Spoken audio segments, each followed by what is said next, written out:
talk to kids all the time. They don't like school. They don't like teachers. They tell me all the time, I don't like the teachers. I don't like the school. And there's a reason they don't like it. We are not aware that you have a policies that's set up so that once a child is absent 2 times or tardy 3 times, they are now given a referral. After 2 referrals, they are now escalated to the next level. There's no positive reinforcement for anything. There's a great deal of negative. A lot of the discipline issues are being taken up with the money rather than going toward fine arts, which would keep kids interested in school. If your money's going toward the negative, not toward the positive, then the kids aren't going in the right direction, even though you may be spending what appears to be more money per child in a poor district. So that's a real problem. The federal money that the schools receive right now, especially with this No Child Left Behind conversation, which they started something called AYP, Annual Yearly Progress. You understand there's a double standard with that also, that a school can be passing the state standards and failing the national standards. You can actually have a school doing acceptable, above acceptable, almost exemplary work and still not be making annual yearly progress. So there's a balancing act that the schools have to look at when they start talking about, are we going to get the federal money? Are we meeting federal standards? But then when they start to fail AYP, the money flows down to help them.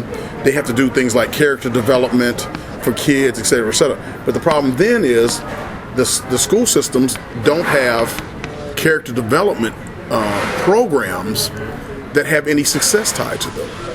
So you got to have a program in place, but they don't know what to do. They don't know what to put in place. So they've got to be able to do a character development issue or a plan, but there's nothing there that they can go back and say, well, we're getting something out of them. I find this to be the dichotomy of education in poor districts. Here's the bad part.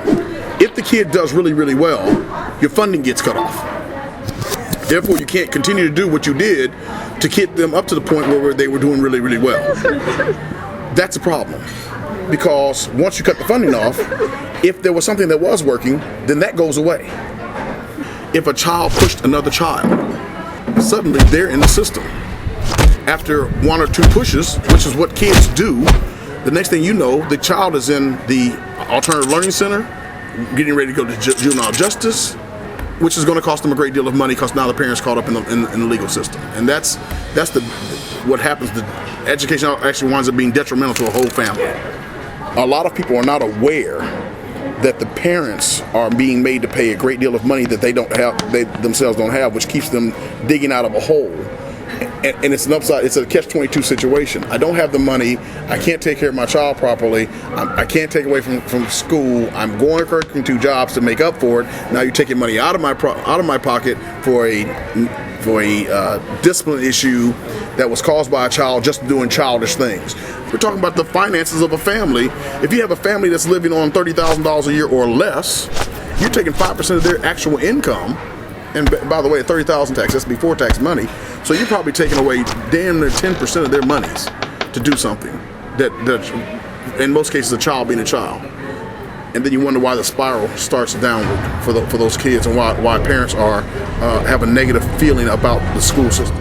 It literally is hostile. I was in that system. I was that kid. It still exists. I've seen it with these kids in the hallway. I've seen the way they talk to them. I'm in the schools. They talk to these kids as if they're less than. Why is it when I hold my hand up for A, an answer, or B, a question, I am never called on? And the only time you call on me is when I avert my eyes from you. Because you know I don't know the answer right now and you want to embarrass me now. You want to impugn my self-esteem right now more so than any time else. What we haven't told these young men and young women who are in a hostile environment, being thrown out of a classroom is never a win. Going to jail, there is no win there. You cannot win in jail. There is no win there.